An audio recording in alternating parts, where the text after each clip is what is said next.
Hello, everybody, and welcome back. Apologies for the short delay. We are underway with Game 3, and actually the final game of day number 2 of BTS's Summer Cup between Empire and 20min AFK. And it's been a long day, Liz, and it's been some pretty amazing games, some less impressive. We got somewhat of a bloodbath, I'd say, this game, last game round. Hoping for more blood. Yeah, I want more. I want everyone to join in. Last game, Quop and PL kind of were on the sidelines. They really weren't in the game all the time. If they could all join in, so we have some good old 5-on-5 clashes early on, I would be satisfied, but I don't think that's ever going to happen. I mean, if I'm totally honest, they tried to join in, and if I recall, PL died instantly after you advised that. So yeah, that's true. They need Screen. They need Screen back into the CIS. I don't know where that guy is. You know who Screen is? I don't think I do. They need him. He's one of their most popular captains. He makes these very weird stacks all the time, and he plays a few heroes, but his drafts are he's always fighting. So he was kind of fun to watch, at least. Didn't always win, but did bring entertaining Dota. Bloodseeker coming out of the first pick after we did see a Magnus. And this Magnus, there's a reason. There's got to be a hero they're going to buff up. I'm hoping we're not going to see the questionable... I think yesterday we saw a questionable one, which was the Ursa. Maybe choose something like a Troll or an Ember Spirit instead, I'd say. Actually, Ember's not too bad against Bloodseeker. Ember's alright. Any hero that combos with Magnus kind of can deal well with Bloodseeker. Oh, but are they naive heroes, though? Naive is this flashy style of a guy, like, plays these flashy heroes. We saw him on Storm, Queen of Pain, Tinker, kind of like that. And Ember fits that. Ember is a flashy hero. Ember definitely is. Yeah, they can go for that Ember. But this Magnus, though, we haven't seen him have too much success, at least when it comes to the CIS teams. When we were watching the TI qualifier, when we were casting that,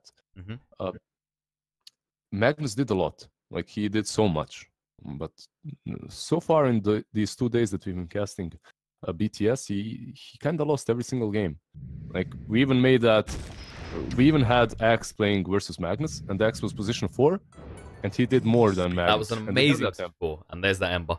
But I think the problem with the games we've seen so far, where Magnus has appeared in the BTS games, is the lineups typically put too much pressure on the Magnus, right? It was all about this hero would set our fights up offensively. Every other hero was always defensive.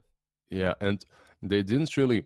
What I noticed almost in every of these Magnus picks so far in BTS Summer Cup is that they don't really think about how the Magnus lanes. They just get any duel with him, any duel that works. While teams like Wind and Rain, teams like Blinkpool, they would have exact heroes that lane with Magnus. It would either be a Windrunner, Windranger that would get a lot from Empower, or it would be some pesky tree that gets 120 damage with Empower.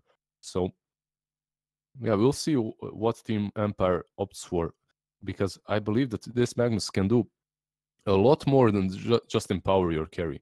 If he's laned well, if he has a good laning companion, he can just crush that lane. I think you're right in that. Like, I think the best one for him running with it so far has to be Wind Ranger. Just hands down an effective one. Not sure if we'll see it given there's a Bloodseeker in the game, and once you get 6, you're the prime Rupture target. Yeah, it's very hard for Wind Ranger to play against Bloodseeker. There is that Treant still. He's kind of alright. You Blood Rage yourself, Treant comes close, whacks you once across the face, and you have 50% HP already. So I think we've seen, Treant plus Magnus, we've seen that before. It's actually super aggressive. No, did we not have a game we cast recently? It was actually Bloodseeker against that, and you're right, it's the type of heroes. Yeah, they can just run him up. They were diving the tower by like 4 or 5 minutes, and this wasn't huge mistakes being made with the Bloodseeker. It's just that combo is actually pretty brutal. They've got the slow with the leech seed, they've got the skewer as well. He couldn't lane at all, so if they watched the EU TI qual, they should understand that that's such a strong lane and they could pick it. However, Warlock I mean, yeah, he brings sustain, but even the Warlock sustain, I think if you take a combo like that, is not enough. We'll see. It's a Bane, though. At least for now, it's a Bane. Probably a position 5 Bane. They've still got room for the Train. Like, Train's not a bad pos 4. He does do a decent amount with some gold. Yeah, it doesn't have to be the 3 and pos 4, but we'll see. We'll see. Wind Ranger is still there. She's not that great versus Bloodseeker, as you stated before. And Warlock kind of completely mitigates her harass with the healing Shadow Word. So, yeah, Also, we'll see what they opt for. It's the type of hero that suffers a lot from anything that's not physical. Like, you take Wind Ranger to dodge out physical harassment. That's the whole idea with Wind Run. But Warlock's just going to hit with the Shadow Word, and then he can walk away. It's like fire and forget. Decent value gained.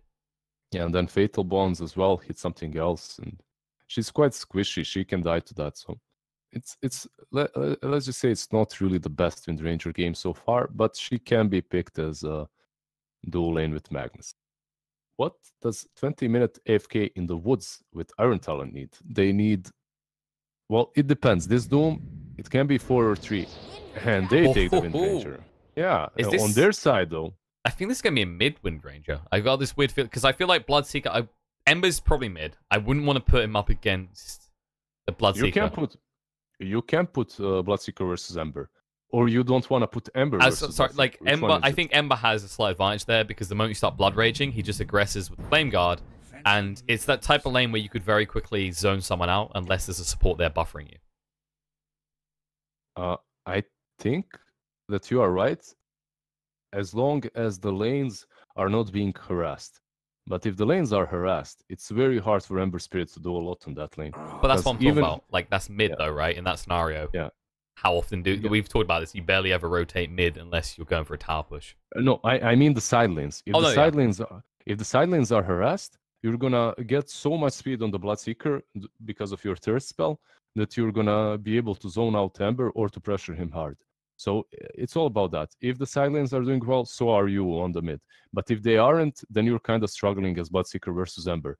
But if the side lanes are doing well, you actually need to get another support to help out Ember, or he just completely gets crushed on that lane. So we'll see. We'll see how they lane this. There is an option to put that Wind Ranger on mid as well. She's all right versus Ember too. Nothing really special. She's ranged, so she has a slight advantage, but he can still walk in, maybe get Lucky Searing Chains off. Yeah, we'll see.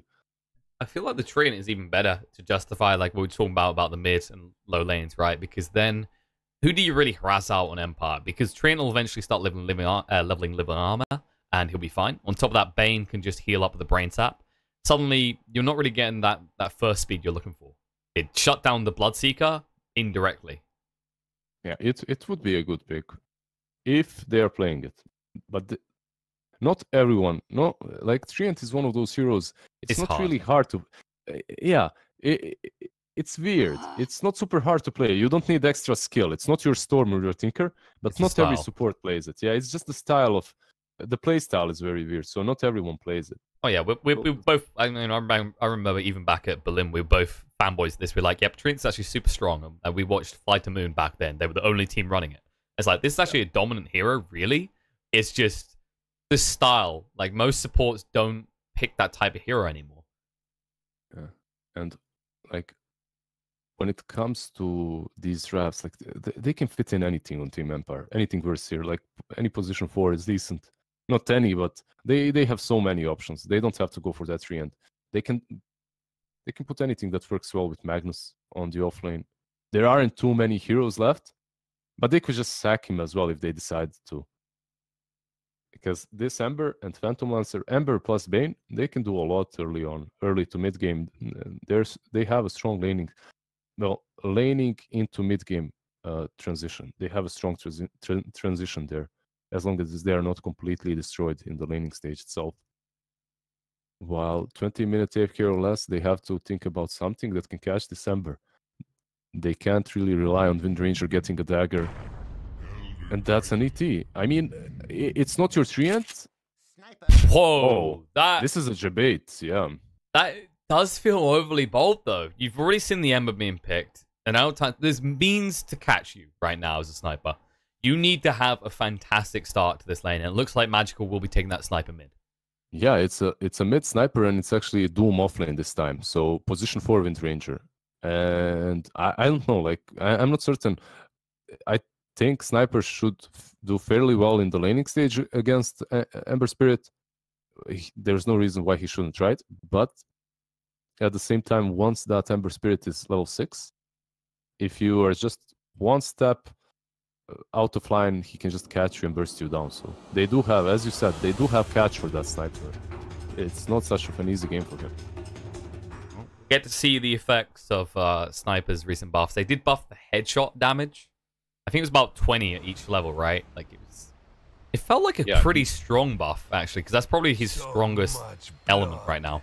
He did get buffed a bit, yeah. Headshot got buffed, definitely. Yeah, an extra Headshot increased 5 from at 15 each level. to 25 damage. Yeah, it's not little, though, if you consider that he keeps on hitting you with that every second. So. Yeah, it's a 40% chance. Like, that's the insane part about this. I remember when they first made that change, and I was kind of baffled. Like, and then we obviously had that whole meta around Sniper and Warlock, and these wards. Oh no, in the wrong place. They know there's a ward there now as well. They know. They 100% know where the ward is. So Pignum just standing there like, where is your ward? They're just trying to figure each other out. That's all. Because he warded from the smoke, they warded from the smoke, but they kind of saw him retreat. So I think I know. There's someone else. There's someone else. I think he's actually waiting so that you can put the sentry down and then Naive can use a tango. That would be the logical move here because Sniper won't be able to intercept that in time. Yeah, maybe. Maybe not. Yeah. Okay, he's moving away. No, he doesn't. Like Bignam did not see them ward. That's the thing. Bignam did not see them ward. So if he planted the sentry, he would have to risk it. But they saw Bignam. They should have a general idea where that ward is. Anyway, this other Titan, a tanky little beast, and it's a dual lane with Ember on top lane, while Bane and Magnus are gonna go off. Yeah, two runes apiece. These dual lanes on the side lanes are, well, they have a lot of sustain right now, especially the bottom lane. So if we see any blood, I think it's gonna be on top, because these four heroes don't really have any way of healing themselves. Let's say they just have to be super aggressive on each other. I feel like on the bottom lane, I was gonna say I feel like they've done the right choice sticking Wind Ranger top, because if you go up against the Bane, you're never gonna win that harassment battle. Yeah, that's true. And also, like, we completely didn't miss the fact that PL is mid. We didn't talk about that. They switched gonna it around. Be PL versus Sniper, and he's already pressured so hard. It's ridiculous. That's a lot of damage, and that's the power of headshots. It's just ridiculous how much you can get in, because that damage does go through the Stout Shield, if I remember correctly. It's physical. It could go through, yeah. I think they changed it recently. They did do some changes. No longer ignores spell immune. Okay, so it might still get blocked. I've never actually checked up on that one before. Yeah, me neither. It might go through. I'm not 100% sure. If it's physical, it shouldn't, but it might. Anyway, the bottom lane doing fine so far. Bloodseeker is in control. He has the CS battle going his way. On top lane, though, same thing kind of happening. Choppy is free farming, so both carries are getting enough space so far, at least. Flo did take the Infernal Blade level 1, which is the typical thing we see. Don't know if it would have been better to maybe go for the Devour and try and find the Satyr Creep.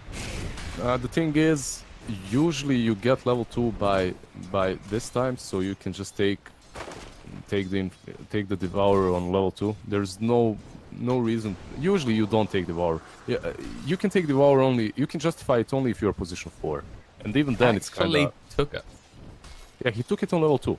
Oh yeah. Oh, sorry. You meant it. Yeah, I get what you mean though, because obviously the creep camps don't spawn until the first minute. Yeah, and then you are 1 minute with a useless spell, and you don't want to do that. So usually you take Devourer on level 2, and that's it. But Infernal Blade is just your main mean of harassment, so you really want that as soon as possible. Do you feel like he's going to max out the Infernal Blade? Because we've seen him move away from that build back towards the Scorched Earth. Yeah, they started kind of maxing out Scorched Earth again. I think in this game that Infernal Blade is very decent. We'll see what he opts for. I like the Infernal Blade this game. Usually they use the Scorched Earth as a diving tool when they're certain that they can go in for kills. Yeah, it's just like that's the power they have right there. They get rid of the Flame Guard straight away. Bevelio trying to chase through the wind run. Chappie getting super low here. They got power shot in 4 seconds. And they do see him thanks to the first. He'll be forced to use the salve. Yeah. At the same time, Ark on bottom lane was getting a lot of thirst charges, so he zoned out the Bane. And he's just gonna heal up again. This is kind of the awkward dynamic between those lanes. Yeah, the one side lane action actually benefits the other one. In the form of Bloodseeker, definitely. The other big issue is Chappie's already out of mana, which means that's probably the go sign to just get more aggressive now. Didn't actually bring extra regen out either. Yeah, that's very weird. I think they should have definitely given him this courier a bit earlier, because he's gonna be stuck. Well, yeah, they are bringing it right now, so he's gonna get the regen that he wanted. Usually, the courier, well, so far in previous patches, couriers were always kind of overlays blocking the stream. By the way, overlay. Oh crap! Apologies for that, ladies and gentlemen. It must. I think I double clicked. It happens. It happens, guys. Chill. That's all good. By the way, don't miss the first blood. Magical in a little bit of trouble. Gonna chase on him. They'll get the kill. Dude, you're fixing the overlay and getting the first blood. What kind of a beast are you? Like, I knew someone was coming, right? Like, it's been an interesting day with the camera issues and that, but it happens. It's all good though, guys. It's sorted now.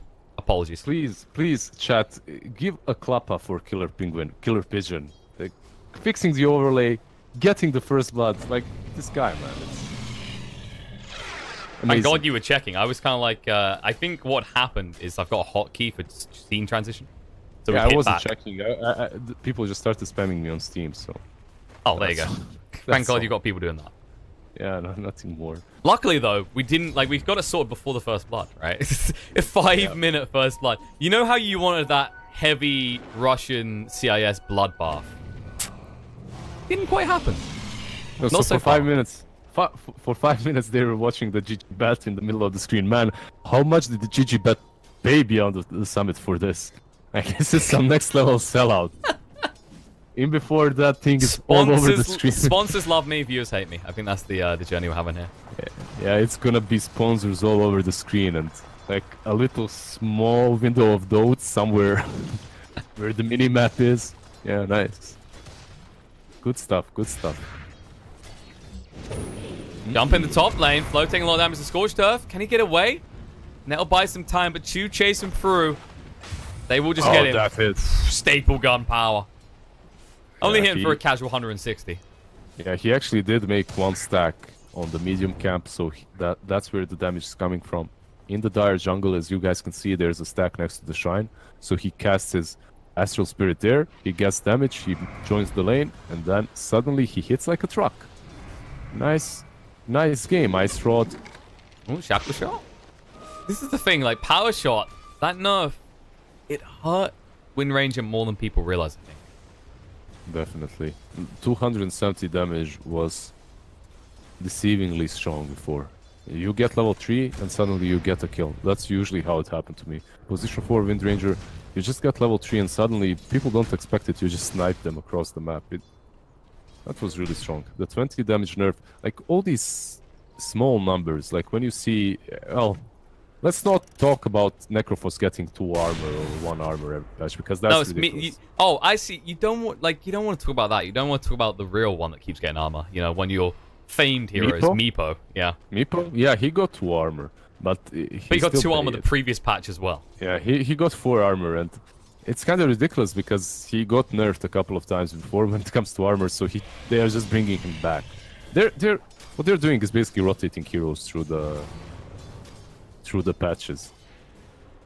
So yeah, giving them some armor is actually very beneficial. Taking away 20 damage from power shot is big. Giving like 10 movement speed is actually very big to some heroes. Well, yeah, these small things matter. And Elder Titan moving in. Is this a warding mission or does he want to try some? It's got a level 2 stomp and Bane is here. This is a pincer movement, man. You see? Bane is here. Are we getting very strategic here? We are... Okay. Sun Tzu, tell me more. What's going to happen? It's the pincer movement. Can't you Velio see? sees him though. Chu can't do much now. He Yeah, can just now- use a shackle shot to interrupt him. Now he just moves back and that's it. Yeah, but the problem is Or- Seneca just came across shackle shots there, the power He can shot port through, out now. and Chu and just poured out. See, it's you have to see things a little bit deeper. He's just debating them, you know. It's all just. It was all part of the plan. It was all part of the plan to give Naive some space to farm, and he's been actually defeating this sniper when it comes to CS at least. Like not by a ton, but he's in the lead. So Things could be worse, considering how this lane started and how we were really concerned about the headshot damage. yeah, I think maybe Sniper might pull off from now on because he has the 2 raid bands and the boots, but we'll see. Yeah, double Wraith ban on Bottom lane? Sniper. I don't think that too often. There's a lot of heroes at the bot lane. But Bottom? Arc, I mean, do they have the means to grab him is the problem right now. He's going to move forward. Blood Right's there. Nightmare hits instantly. But that should make it obvious how many people are here. As they'll move forward, Seneko with the Invis rune just in time to scout out there. He will be seen by the sentry. This Speedy Gonzalez though. It's kind of Casual scary. 500. Look at his casual network. 500 movement speed, and he's scary indeed. He's going to go He's for that actually blade quite mail. decent. And I think you're getting a decent time, which is pretty fearful for this lineup. There's Chu, and he dodged that scan, I believe. Did he? I think he dodged. Never mind, he's just porting top. There was. He needs to. The Doom comes out. Chappie in a little bit of trouble here. The Flame Guard did run out, but that level Doom, it's just kind of wasted here. It won't get the kill. It might force him out for a moment. He actually doesn't have TP. He'll have to go use... They got any Shrine? No, Shrine got used already. Yeah, he can use the TP with the Remnant on Ember and just come back. He doesn't so- have it though. he 25 doesn't have seconds. it, yeah. And Bane in the meantime in the bot lane. That's what happens when your Ember gets low. Your Bane gets lower. Yeah, that Ember was super low, and Arc just got like 500 movement speed. He went in, finished off the Bane. Kind of weird though, because you would expect Bane to have sleep to escape that, but yeah, he must have gotten blood righted. On top lane though, Chu. Chu's pretty He's deep got- here. Chappie on his way across. He needs some assistance. Shackle shot though. Oh, They the use triple it. shot. Power of 2 against them. The Searing Chains will hold both of them in. Nicely done by Chappie. Chu low on HP, which means that Magnus needs to stay far away from this Bloodseeker. They go for the power shot. They got vision. Power shot. Chu dodges it. Very suspicious. And Ember just goes back finally to heal up. And come back to lane if he chooses. They are keeping an eye on it though. He's actually moving towards bottom right now. He doesn't really feel like going back top. He's smoked up with Bane, and it seems that this Ark's Bloodseeker is the prime target. He feels it though. He's already moving a bit cautiously, as you can see, around the trees. He still might get caught. Warlock is porting in. Does Warlock have 6? Warlock does have 6. As long as Warlock is in position, they can turn this. Let's see what happens. Chappie is moving in. Go for it. Flame Guard up. Moving Blood Right. past. Remnant dodges out the Blood Right, but Arc stands right in the middle of it. Searing Chain There's does a- connect, and now moving for the Erupt Shot on Afterlife. The Shackle Shot, just as he's using the RP, means he will fall. And Sniper came down as well. They need to get the tower to make this fully worthwhile for that many rotations, but clutch save from Velior there. Yeah, that was a nice save. At the same time, though, Bane did scout out that Warlock is there. He slapped him so that Warlock couldn't use his Golem. And because of that, I think they kind of hesitated on committing the RP as well. Yeah, they tried, but I don't think Ember would have committed even if the RP was used, as he did lose his Remnants already. So Back. He wants to try again. Or at least defend this tower. But I think it's a little bit too late. When Sniper's in position like this, good luck approaching. meanwhile, this Bloodseeker does have his Blade Mail, and he feels completely safe porting mid and defending this tower. So overall, going well for 20-minute AFK so far, but at the same time, you have to understand that they are... I'm not certain. I'm not certain just how much the Sniper can do. They have a lot of catch for him. So if he can hide behind these heroes, if Bloodseeker is creating a lot of chaos in front, if the Golem is on point, if Doom can run in and just create space, I believe the Sniper can do a lot. Like, he's sitting on 4k net worth right now. It's not huge. It's 12 minutes in, but it's all right. And as long as his team can create a lot of chaos, that's where Sniper really comes into play. He just stands back and he fires at them. Well, that's why you pick up the Bloodseeker. I mean, he's 2,000 gold ahead of the pack right now. And it's that type of hero that if you get in this position in the mid game, you can cause a lot of issues. That shackle was just a little bit too late. Maybe they should have used it to combine it with blood right, even if it didn't connect. Well, just go right down. Yeah, flow throughout the Doom. He can push this lane now, though, so they can get double value as they are taking the mid tier 1. And Seneko is going to start spamming. Yeah, he's just sitting behind, and that's it. If anything happens... Oh, he's actually forcing back out. They're setting up the bot. They actually might be able to defend this as well. They'll get the tier 1 mid. They might look to rotate. The Nightmare comes out onto Velio in the meantime. And Chappy is here. Searing Chain's out. Flame Guard doing a lot of damage. Velio tries for the power shot, but it's not enough to kill off Bignum. He's actually chasing still. The zoning from the Blood Right meant that Ember had to move away prematurely. In the bot lane, they actually do find Afterlife. He got left behind. At the same time, they ported to the bot lane. And they used RP. Yeah, and they used RP, but they used it defensively to save the PL because the Rock was used to. So they used the Rock to catch PL and Magnus, but Doom was just a little bit too late with the Ensnare on PL. So PL doppelganged and Magnus saved him with the RP. That's it. So they lost the tier 1 and both teams kind of wasted their big cooldown spells. But at the same time, it's only a position 5 Warlock that wasted his ultimate, while on the other hand is the Magnus, whose RP is a little bit more valuable, let's say. I mean, it's not as valuable. They are kind of the same. Magnus can still run around and empower his teammates to actually benefit his team in one way or another. Ember, in the meantime, still playing catch-up. Feeling pretty poor at this point. Yeah, he's piss poor. He needs more items, definitely. Like, he's on 3.4k, and he's not gonna get them by farming. He needs to get a pick off. And they're smoking up behind this PL on top. Like, it's very weird. These heroes should be... And they know about this. Night Moon across. The Rupture will connect. But he's trying to move away. Shackle Shot connects. And this is getting a little bit awkward. Knife should fall here. And in the meantime, the Stomp does absolutely nothing. But now the use of the Fiend's Grip, they'll Doom does get hit up by the Nightmare. And that'll hold him in place. They should be able to get everyone else out. But that was not what they had in mind. They were trying to bait. And the bait got snatched up. Yeah, I mean... Last game, when Chappy was playing Phantom Lancer, he went for... And maybe that Phantom Lancer could bait, but this one, without the hood, with just the Blade of Alacrity in his inventory, this Phantom Lancer should be just searching for farm. That's all he should be doing.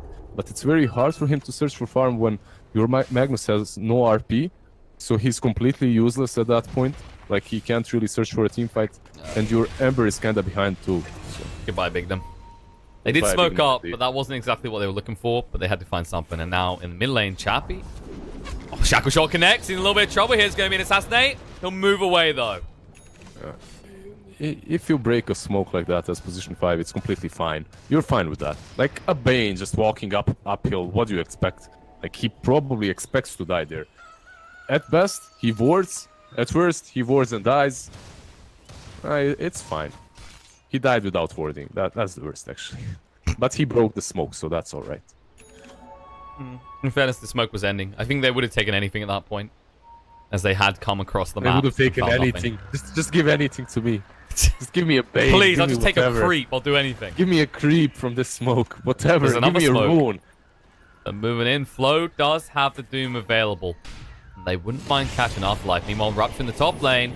Chappy should be forced back here. The Blade Mail used by Arc needs to be careful getting low on HP. He's going to stand and fight. Chappy has to back away. RP commit by Afterlife. They drop the rock straight away. Magnus, he's going to be left for dead as Chappy won't help him out. In fact, Assassinate barely dodges it out, trying to move away on 10 HP as Doom tried to cut across. Will chase through the Scorched Earth of Vel. The power shot connects. Belial seals the deal, and what a convenient place for a tier 2 to be located. Where? Here? Oh, wow. Right here. I mean, look at this. I never noticed it before. It was right 0 the whole time. What? Yeah, it's kind of an important thing. It's kind of an important thing to see in this game. These Brit casters, man, so much insight. Yeah, it's surprising we don't have any competitive players. Oh, Doom in the bot lane. Now, he's just been hit up by the Oi, but they've got the sleep, like you said. There will be a chase attempt, maybe. They could TP to this shrine, but they're not interested in it at all. They're just trying to pressure top. He has no port, but they have no shrapnel, so he should be fine. And basically, they waste the Doom. And I really like what Phantom Lancer is doing right now. He's not joining these fights. Yeah, they waste an RP, and yeah, they lose an Ember, but he wouldn't have changed anything if he joined. He just remained on bottom. He remained pushing that lane. He gets his defusal now. Like he needs what, 300 more gold. He's gonna get that defusal, and from that point onwards, he's still not a powerhouse that he could be if he had an easier laning stage, but he's all right, and he can look to fight from now on, especially with the blink on Magnus, as they will have some sort of a setup. Also, I was gonna say, it's kind of like usually you have this easy transition because you have a hero like Ember creating that space, but Ember is in recovery himself, and the only reason I feel that the reason they're getting away with this is because they have that Magnus. Yeah, that you are very correct. Ember is in recovery as well, and this Magnus that you just mentioned, he's all right, but if he has no RP, he's a non-factor, and because of that, you have basically one core that's very tempoed, that's very cooldown reliant, and the other core that's catching up. So it's very hard for Empire to do anything right now, and that's why they are losing 8-2 when it comes to the kill score at least. But they're doing fine. They're pressuring lanes. They're splitting them up. I'm not so certain they're really happy when it comes to the farm that Sniper has got. They haven't really managed to shut him down at all. And Ark's Bloodseeker is actually very tanky as well. He almost has his Radiance. They're actually going to head in. Sniper should enable them to do it. The headshot damage is pretty high, and they have enough tankiness out of flow here. Yeah, the Elder Titan moved bottom as well, so they have no way to scout that Roshan, and it should be free Rosh. And after they take that Rosh, look at Bloodseeker. He actually is gonna have a Radiance as well. Like this is one tanky Bloodseeker. So Radiance. I was gonna say things are gonna get worse as well because Sniper is going for the 4-star, which means you won't be able to catch him anymore either. This is becoming quite precarious. Yes, Naive now has that defusal, but I wouldn't say he's ready to fight yet. Rupture going out under Bignum, the assassinate through, and he'll know what's going to come next. This poor Bane dies for his team so many times, time after time. He's only died 3 times. Let's not be overly dramatic. Time after time. That's it. He put his life on the line for his team, and they've abandoned him. He goes in deep to ward, and they abandon him. They just let him go like he's a stray dog. They look at him, and they just pass by. Oh, look at this. The Doom comes out in a chappy. He's trapped on the spot. The Stomp to hold him in place, and the power shot to clean him up. Time after yeah. Are you still going? Are you just like, you're like a lion right now, been to hell and back and back? Yeah, pretty much. Poor Chappy gets doomed. Like the best target that they can doom, realistically, if no one is around. So, yep, they get that free kill on Chappy, and they have the Aegis still on Bloodseeker. They can be looking. They can take objectives right now. Nothing's stopping them. The problem is, if you are taking objectives, Bignum, time after time. Gonna come out. Can they get the Rupture? The Nightmare, he might be finding the upheaval is there though. They're chasing. Let him go. Let him go. Smells blood, and there's the Blade Mail making sure that Brain Sap does nothing for him. Soneko, you filthy little beast. You monster. You monster. He's your brother. He's a position 5 brother, and you just. Yeah, but let's be honest. A position 5 that picks Warlock. We know how we feel about this hero. Very strong. Very filthy. Definitely. And we're talking about this. They're taking objectives. Why not? They have Radiance. The only thing, you see how Sniper is super far back. He's not showing himself, and it's kinda what he should be doing. He's not the one with the Aegis. So as long as he's not showing, there's no way that they kill him.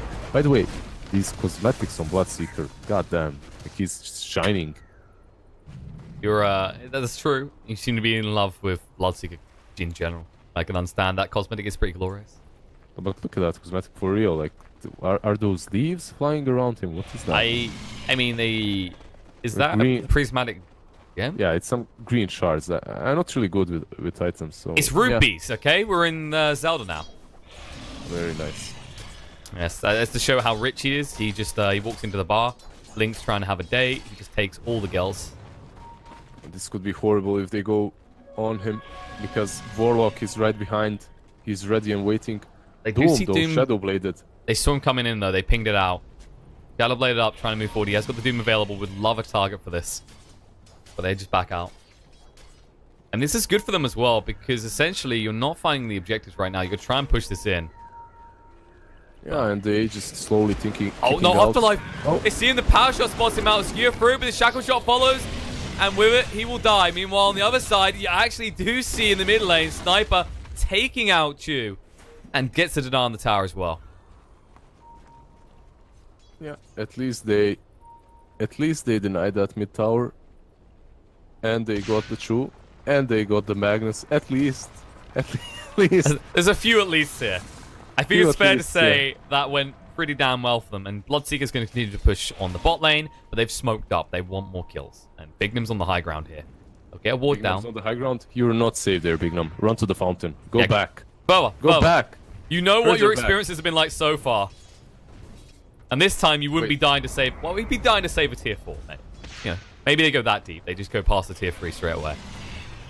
Does Ember have a remnant somewhere back? Because he does not have a port for 75 more seconds, so if they wanted to, they could pressure this further. Didn't spot a remnant. No, his remnant, look at them. They're actually defensive in the top lane. This is perfect for them. They're super defensive. They have 10 seconds to just hit that. But the problem is, because the Aegis is on Bloodseeker, just look at the sniper's positioning. I really love this. He's super far back. He's making 0 risks. He just doesn't want to be even in any sort of a danger. He just doesn't want to be close enough for Magnus to jump on him, to use RP, or for Ember to blow him up. They popped the Aegis, but they've lost the tier 3 at the same time. And now, can they follow this up? The RP comes in, they jump away on him, the drop gets dropped. And now Afterlife, so close to dying, he'll tick out to the Radiant. No, Seneca actually finishing off the kill. Arc hit up by the Fiend's Grip. Bignum just dodging out any issues here. But Vale moving across, it won't be enough. Arc should still fall. Oh, Willie, no! Sonic is on his way out. The power shot through will clean up Bignum. But Chu, can he get the stomp? No, he can't. Arc is healing up, and Chappie will at least snipe out Velior. But you have to buy back on the PL. He has to get involved in this fight because he did get sniped out by Flog. You need to stop this right now. The sniper's on the back, but though Chappie taking so much damage, he's going to die. That Golem doing so much damn work here. They'll be able to take the mini racks, and they won't stop there. Looking problematic. Phantom Lancer all alone. He's waiting for his team to be ready. The Stomp connects. Naive taking so much damage. Doppelganger back, but they'll be able to chase through. And one more hit should do it. They'll find him. Buyback comes out in the Ember, but it's too late. Bignum dying as well. It looks like they're going to have to skewer him in. They get Bloodseeker in the fountain. He'll fall. But you've lost your lane. You lost your lane. You lost 2 buybacks. Not 2, even more. You died back. You died back with the PL. You lost the lane, and they're just gonna come back even stronger for the next one. I believe the next team fight they should get rid of this sniper first. Yeah, they can use the RP to get rid of the Bloodseeker, but it just didn't work out last time. And now they have a full Shadow Blade on Magnus, so he's gonna be able to maybe wrap around and get into better position. The worst part in that whole engagement for Empire was that Afterlife was not really ready to actually play it properly. He only had the Shadow Amulet, so he could get in position to catch the Bloodseeker, but not many more. And at one point, Bloodseeker was Echo Stomp together with Warlock, and he still couldn't get in position to RP both of them. If he managed to do that, there would be no Rock follow-up, and maybe that would have been a way for them to come out victorious from that team fight. It's a typical Warlock game, right? Like, we see this a lot, is you have to eliminate the Warlock. Like, yeah, he's just standing so far away, though. It's very difficult to deal with him. That's the kind of thing, like, they've got multiple heroes that do that as well. The Sniper and the Warlock just sit far back. And top lane, Magnus, got, but invis. He's invis, though. He should be able to move away. They didn't have detection for it. Yeah, they broke his port, actually. They saw him. They tried to shackle shot him while he was porting away, but he shadow bladed, and they managed to stomp him, but no detection. You see, guys, even outside of your 3K MMR pubs, this happens. People don't carry dusts. It happens. So next time someone flames you for not carrying a dust, just tell them. They're going to actually punish them, though. Look at this smoke coming in. They jumped around the Seneko. They do use the Fiend's Grip, but the Rock goes off in time. And now, aren't able to just run over this fight. The Shackle Shot through connect on Bignum. The RP, catching another 2, but Ember's already dead. The Split Earth through is not going to achieve as much as they'd like. Naive is going to be ran down and found. It's going to be a complete team wipe. And all you get are the supports. And that, I mean, there's no row shop. It will spawn in 10 seconds. They might just go for the tier 2 and then back towards the pit. But this lead is getting out of control. 17,000 net worth lead at 28 minutes in. That was interesting, moving on to high ground like that. I believe it was the right call, but the execution was really not there. They had the right idea to try and fight outside of their base, because when they set up like this, it's really hard to get to the sniper. And this is a bigger problem. They didn't go for the Roche pit. They're actually going for the base. Yeah, and why not? They saw the buybacks before. They are alive in 10 seconds, though, so at best, I think they get this tier 3. I'm not so certain if they're gonna manage. They're not gonna manage to take the Raxes before they're alive, at least. It's still quite the frustration, though, because now that's the second lane exposed. They could just go to the Roche pit. You've already used the RP. They've got a 50-second window to work with right now. Yeah, usually in this kind of a situation, taking the shrine and then going into the pit is a bit more optimal, because you take the shrine so they can't pour there, so they can't contest the Roche pit, and going for another tier 3 doesn't really benefit you all too much. You already have one down, so the shrines are open, and that tier 3 can be taken after taking Roche as well. But they're so far ahead that they don't really even care. Yeah, it's up to a 20,000 net worth lead now, and it's gonna just get almost insurmountable at this rate. The Bloodseeker, I believe, is this an Octarine or an Aeon disc? It's an Aeon disc. Let's check. Yeah, it's going for Aeon. I can respect that. Like, he took a lot of damage in the previous engagements. He wants to survive through that RP, so it's gonna be even harder. He's gonna just stand in front, and they're gonna have to ignore him. In order to win this fight, I mean, you can't really ignore him. You have to control him somehow, maybe Bane with sleep and grip, but you have to go for the backlines. You have to wrap around, you have to find that sniper, especially now that there's an Aegis as well. So you have Aegis, and you have Aeon Disc as well coming to... Wait, was that? Was that? Yep. Coming in. Yep. And they'll move on the high ground. He just got the recipe. Yeah, he's just holding the recipe. He hasn't quite got enough. Actually, he does so now. he doesn't. Yeah, he doesn't have the Aeon Disc yet. Only the recipe for win. I was kind of. Yeah, I was like, did I read that right? BKB on the back, but the Doom comes out and PL is in a little bit of trouble. I'm not sure why he's here, but he won't be for long. The Assassinate just obliterates him. And that is the opening I'm looking for. They move forward. Arc just charges in, finds skill on the 2. They drop the rock, and they will go for the tower now. They know that PL cannot get back and involved in this, because he's still got his buyback on cooldown. They move forward, looking for more Afterlife. He's got the RP, but he's trapped on the side. His only choice is Arc, but he does use it just to drag him in. The Fiend's Grip already on him. The GG, it gets called out. Empire, they know they can't do anything. Chappie will be the last one to fall. It will actually be AFK 20 mins taking it, and I mean, not bad for a team that was AFK for 20 of the 30. Yeah, they definitely bring it on, and they won this game convincingly. I think it was a little bit of a drafting issue when it comes to Empire's draft. I don't see it working that well. Like, if you, the problem is, you have the Ember that's supposed to carry you through the mid game, but he's been shut down so hard in the laning stage that he can't. And then you have an offlaner who just doesn't do a lot without those cooldowns, and a few RPs used defensively, and suddenly you find yourself in a position in which you can't really do anything because you have no RP, your Ember fell behind, and your PL naturally is not a hero that fights that early on. And Team 20 Minutes AFK just completely abused that fact, and it was a standard laning dominance type game, and with a Bloodseeker involved, it's double the impact essentially. It was basically exactly as you said, laning dominance into a snowball fest. That's all. As a result, 20 min AFK, they'll go through to the next stage. I believe that means the Empire is done. They're out. They're gone. Yeah, if it's lower bracket, it's GG for Empire.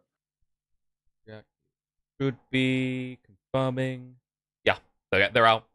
So 20 min AFK, they play again on the 2nd. But that is it for today, guys. That is all our games for today. But don't worry, there's more action to follow the rest of the week. Tomorrow, we have got No Bounty Hunter versus Gang Squad.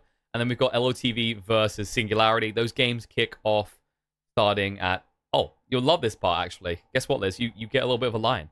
The first match is at 5 p.m. CEST. How many games do we have tomorrow? We've actually got 2 tomorrow. So just the two of best of threes. All right, seems good. You get a little bit of an easier day. But thank you for tuning, guys. It's been a pleasure, and more action to come. Looking forward to it. And I think this is not to be unfair to the other teams. This is where we kind of weed out the chaff, right? This is where we get the next up of the teams that have just been winning, right? So it's going to be interesting to watch. We have the invited teams as well now, right? So no, that's phase 2. So this is phase 1. Or is it just winner bracket tomorrow? It's just the winner bracket, right? No, it's winner bracket. So the teams we've seen are the teams we're going to see up until the 3rd of July. And then phase 2 begins, where we've got, I can check for you, we've got Win Rain, Espada, Let's Do It, which is the King stack, Alliance, Double Dimension, and Final Tribe. So a lot of action to come. Sounds good. Very good games incoming, actually. Very decent games coming for us. Well, guys, that is it for this channel, actually, for today. Be sure to tune in tomorrow. Thanks for tuning in. This has been Killer Pigeon and Lizard, signing off.